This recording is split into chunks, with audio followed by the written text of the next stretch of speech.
পেছনে কার্গিল, তার সঙ্গে দিয়া। দিয়া ভালো লাগছে তো। আমরা বকখালিতে কোথায় এসছি বল? আমাদের বাগান বাড়িতে যে আমরা আসি আর কি, সেখানে আমরা বছরে 2-3 বার আসা হয়, তাই তো? কয়লাঘাটে, হ্যাঁ, আমাদের যে বাগান বাড়িটা রয়েছে। তো কার্গিলে আসলাম, স্কুটি নিয়ে চলে এসেছি, কারণ আমরা যখনই আসি আর কি, তো এই ঘোরার জন্য এখানে একটা স্কুটি রাখারই রয়েছে আমাদের এই বাগান বাড়িতে আর কি।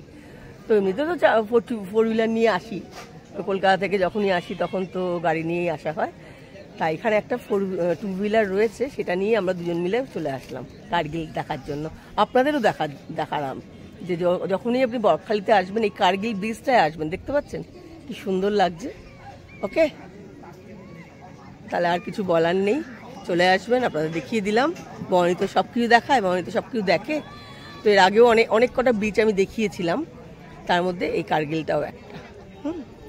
দেখুন, ওকে, বাই। খালি আসলে এই কার্গিল দ্বীপটায় আসবেন, দেখতে পাচ্ছেন, এটা হচ্ছে কার্গিল দ্বীপ, হয়তো অনেকেই জানেন। দেখতে পাচ্ছেন কার্গিল দ্বীপ, খুব সুন্দর লাগবে। যারা এসছেন তারা তো জানেনই কার্গিল, এটা কিন্তু বকখালিতেই আসলে কয়েকটা বিচ যে আপনি দেখতে পারবেন, তার মধ্যে একটা হচ্ছে কার্গিল। কার্গিলের ভিউটা দেখুন। আসলে এখানে জম্বুদ্বীপে যখন প্রবলেম হয়েছিল, তখন এখানে হচ্ছে মিলিটারিদের একটা ক্যাম্প হয়েছিল, সেই পর থেকে এটার নাম কার্গিল হয়েছে, বুঝতে পারছেন। আমি এখন দাঁড়িয়ে আছি কার্গিলে। তো